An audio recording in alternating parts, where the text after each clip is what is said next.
Okay my dear masters, రోజుకు ఒక మంచి మాటలో ఈరోజు ఆనందపు అల 44వ రోజు తెలుసుకుందామండి.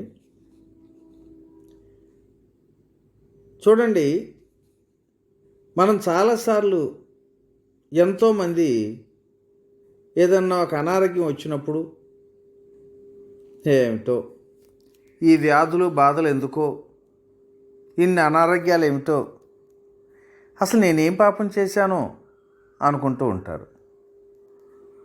కానీ ఇంతటి ఆరోగ్యం ఎందుకో అని ఎప్పుడైనా అనుకున్నామా? నేనేం పుణ్యం చేశానో ఇంత ఆరోగ్యంగా ఉన్నాను అని ఎప్పుడు అనుకో. నా దృష్టిలో నిజానికి నిర్మూలించాల్సిన వ్యాధి మరొకటి ఉందండి.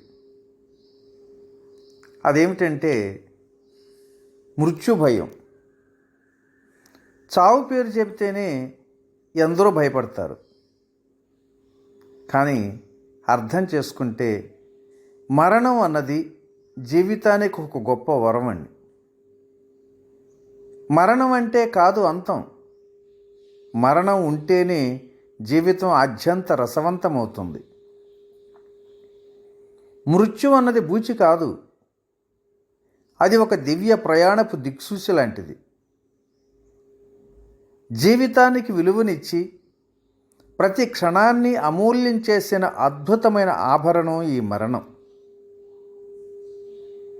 తిరిగి శిశువుగా పుట్టి మమతల మాధుర్యాన్ని పొందటానికి మహత్తరమైన అవకాశం ఈ మరణం. అందుకే ఒకచోట చివరి శ్వాస మరొక చోట ఒక పసికందుకు తొలి శ్వాసగా పరిణమిస్తుంది. ఒక చోట ఒక జీవితానికి కట్టిన సమాధి మరో చోట మరో జీవితానికి పునాది లాంటిది. నిన్న ఒక తల్లి కడుపు కోత, నేడు మరొక తల్లికి కడుపు పంట. నిన్నటి చితిమంట మరో చోట కొవ్వొత్తుల పంట. జననం ఎంత సంతోషమో మరణం అంతకంటే ఆనందమని గ్రహించటమే నిజమైన ఆధ్యాత్మికత. చనిపోయి అమరత్వాన్ని ముద్దాడుతున్న వారిని చూస్తుంటే నిజంగా ఎంత అసూయ కలుగుతుందో. దారుణంగా శరీరంలో మేకులు దించబడి అతి భయంకర హింసకు గురి కాబడి సిలువ వేయబడిన క్రీస్తు యొక్క దుర్భర క్షోభ తన పునరుజ్జీవపు శోభగా పరిణమించింది. సిలువపై మరణించిన తర్వాతే జీసస్ దివ్య జీవితం పొందాడు. తనను తాను సిలువకు సమర్పణ చేసుకొని రక్త తర్పణం చేశాడు. అందుకే ఆయనకు మనల్ని మనం సమర్పణ చేసుకుంటున్నాం. భౌతిక శాస్త్రవేత్త న్యూటన్, ఆధ్యాత్మిక శాస్త్రవేత్త క్రీస్తు ఇద్దరు కూడా డిసెంబర్ 25 నాడే జన్మించటం విశ్వ ప్రణాళికలోనే ఒక భాగం. ఒకానొక వృక్షం కింద కూర్చొని పండు నేలపై ఎందుకు పడుతుందని ప్రశ్నించుకొని గురుత్వాకర్షణ శక్తిని కనుగొన్నాడు న్యూటన్. జీవన బోధి వృక్షం క్రింద కూర్చొని మనిషి ఎందుకు పాపంలో పడుతున్నాడని పరిశోధించి దేవుడికి జీవుడికి ప్రేమాకర్షణను అనుసంధానించాడు జీసస్. జీసస్కు మానవాళి పట్ల ఉన్న ప్రేమ అతని సిలువ వద్దకు నడిపించింది. అలాగే బ్రతికుండగానే ఊరు పేరు ఇల్లు వాకిలి తల్లి తండ్రి తెలియని ఒక బికారిగా కనిపించి పిచ్చివాడిగా రాళ్లతో కొట్టించుకున్న షిరిడీ సాయిబాబా ఆయన మరణించిన తర్వాత కొన్ని కోట్ల జన హృదయాలలో గుడులు కట్టించుకున్నాడు. ఎక్కడో పుట్టి కలకత్తా వీధులలో కుష్ఠరోగులకు తల్లిలాగా సేవ చేసిన మదర్ తెరిస్సా మరణానంతరం ప్రపంచానికే మదరయ్యింది. మరి ఇలా ఎందరో మహనీయులు ఆ మరణం తర్వాతనే అమరత్వాన్ని పొందారు కదా. ఇంకా ఎందుకండి మరణం గురించి భయం? ఈ మరణం భయం గనక వీడితే జీవితమంతా మధురమే. అలాగే మనకి జీవితంలో చాలామంది గురువులు ఉంటూ ఉంటారు. నన్ను అడిగితే అసలైన గురువు ఒక పసి పాపే మనకు పెద్ద గురువు అంటే నమ్మలేరేం మీరు. అది ఎలా అంటే, ఈ లోకంలో తల్లి బిడ్డల అనుబంధం కంటే మధురమైన బంధం మరొకటి లేనే లేదు. అవునా కదా? అమ్మను చూడగానే నవ్వుల పువ్వులతో వికసించే పాప ముఖ సౌందర్యాన్ని వర్ణించే భాష ఇంక పుట్టనే లేదు.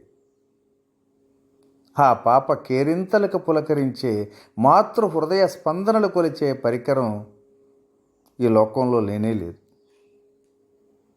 మనమంతా పరమాత్మ ముద్దు బిడ్డలం, అమృత శిశువులం. తల్లి బిడ్డల అనుబంధాన్ని అవగాహన చేసుకున్న వారికి ఏ మత గ్రంథంతోనూ ఏ ప్రవక్తలతోనూ కూడా పని లేదు.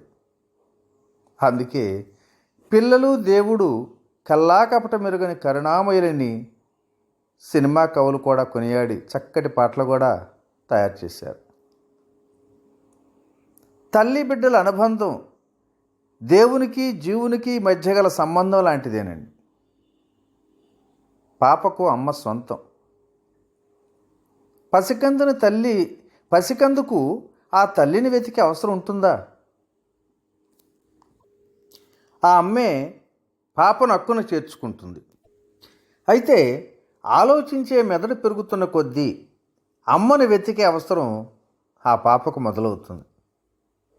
కాబట్టి అమ్మ ఎప్పుడూ మనతోనే ఉండాలంటే తిరిగి మనందరం కూడా పసితనం అందుకోవాల్సిందే. మనుషులు శారీరకంగా ఎదిగినా మానసికంగా శిశువులుగా ఉండాల్సిందే. ఆ పాప పెదవులపై విరిసే చెదరని నవ్వుల కోసం ఆ తల్లి ఏమైనా చేస్తుంది. అది కావాలి ఇది కావాలని పాప పేచి పెట్టాల్సిన పని లేదు. అడగకుండానే అమ్మ మనకు అన్నీ ఇస్తుంది. అవునా?